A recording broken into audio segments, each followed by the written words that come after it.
Praise the Lord. प्रभु यीशु के पवित्र और सामर्थी नाम में हम आपका अभिनंदन करते हैं। मैं शिवशंकर तिवारी आज आपको एक सवाल का जवाब मैं देना चाहूँगा। कई बार आप सोचते हैं ना कि मैंने बहुत मेहनत की, मैं बहुत मेहनत करता हूँ, जी तोड़ मेहनत करता हूँ, फिर भी मेरे काम सफल नहीं होते।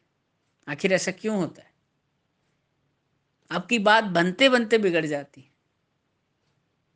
तमाम मेहनतों के बावजूद, तमाम आपके अंदर टैलेंट और खूबियां हैं, उसके बावजूद भी आपके काम बन ही नहीं पा रहे। ऐसा क्यों हो रहा है? इसका उत्तर बाइबल आपको देगी।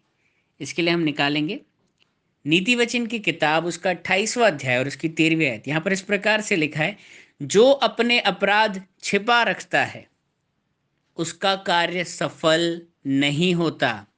जी हाँ, फिर से पढ़ेंगे। जो अपने अपराध छिपा रखता है उसका कार्य सफल नहीं होता। ये मैं नहीं कह रहा हूं, ये परमेश्वर का वचन कह रहा है। और इसके बाद आगे क्या लिखा है? परंतु जो उनको मान लेता और छोड़ भी देता है उस पर दया की जाएगी, उसके ही काम बनेंगे। किस पर दया की जाएगी? किसके काम बनेंगे? जो उन अपराधों को मान लेता और छोड़ भी देता है उस पर दया की जाएगी। यहां कुछ लोग ऐसे हैं जो 50% काम कर लेते हैं लेकिन बात का 50% नहीं करते। कुछ ऐसे हैं जो 100% ही नहीं करते। कई लोग ऐसे हैं जो अपने अपराध को छिपा कर रखते हैं, जो मानते ही नहीं कि वो पापी हैं, जो अंगीकार ही नहीं करते हैं कि उनसे कोई गलती हुई है, ना ही उन्हें इस बात का एहसास होता है। और कई बार एहसास होते हुए भी अपने आप को अपराधी नहीं मानते, और ना ही जिसके विरुद्ध उन्होंने पाप किया है, अपराध किया है, ना ही उससे क्षमा मांगते हैं, ना ही उसके सामने अंगीकार करते हैं, एडमिट करते हैं कि मुझसे गलती हुई है, ना ही खुदा बाप के सामने, वो परमेश्वर के सामने भी अपने आप को दीन और नम्र करके अपने पापों को नहीं मानते, हठीला और ढिढाई स्वभाव दिखाते। परमेश्वर को पापियों से, अपराधियों से घृणा नहीं है, लेकिन परमेश्वर को उन लोगों से घृणा है जो पाप करने के बावजूद भी, अपराध करने के बावजूद भी अपने आप को पापी और अपराधी नहीं मानते। यदि आप अपने आप को नम्र करें, दीन करें, तो वचन में लिखा है कि वो आपके पापों को, आपके अपराधों को, जो चाहे रक्त के समान ही लाल क्यों ना हो, उन्हें धोकर हिम से भी श्वेत करने की सामर्थ्य रखता है। वो इतना दयालु है, वो दया का सागर है। हम देख सकते हैं कि कई लोग हैं जो अपराध को छिपा कर रखते हैं, इसीलिए उनके कार्य आज सफल नहीं हो पा रहे। कुछ लोग अपराधों को छिपाते नहीं हैं, मानते हैं कि उनसे गलती हुई है,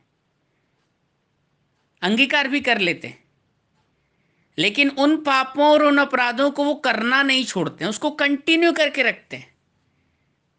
बाइबल में क्या लिखा है? परंतु जो उनको मान लेता और छोड़ भी देता है। जी हाँ, सेकंड पार्ट उससे भी इंपॉर्टेंट है। मान लेना काफी नहीं है, मानने के साथ साथ दूसरा आपको स्टेप उठाना है, छोड़ने का भी।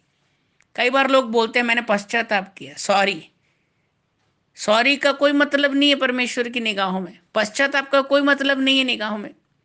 यदि आप उस कार्य को सॉरी बोलने के बावजूद भी, 2 मिनट का पश्चाताप करने के बावजूद भी, दूसरे तीसरे दिन बाद फिर से करना शुरू कर देते हैं। पश्चाताप वो होता है कि जब आप निर्णय करते हैं, अपनी गलती को मानते हैं, क्षमा मांगते हैं और प्रॉमिस भी करते हैं, प्रभु अब से मैं ये काम दोबारा नहीं करूंगा। तब परमेश्वर कहते हैं कि उस पर दया की जाएगी जो अपने अपराधों को मान लेता और छोड़ भी देता है। प्रभु यीशु मसीह इस वचन के द्वारा आपको आशीषित करें।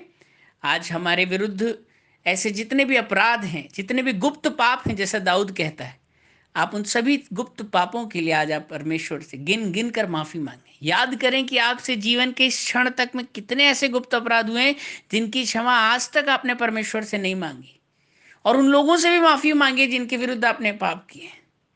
और फिर देखिएगा आपके वो जो बिगड़े काम जो आज तक नहीं बन पाए जीवन में, वो हर एक इच्छा गिन गिन कर इस साल परमेश्वर पूरी करेगा। प्रभु यीशु मसीह इस वचन के द्वारा आपको आशीषित करें। अगर आपकी कोई गवाही या प्रार्थना निवेदन है, आप हमें 639-589-3171 पे व्हाट्सएप कर सकते हैं। Praise the Lord.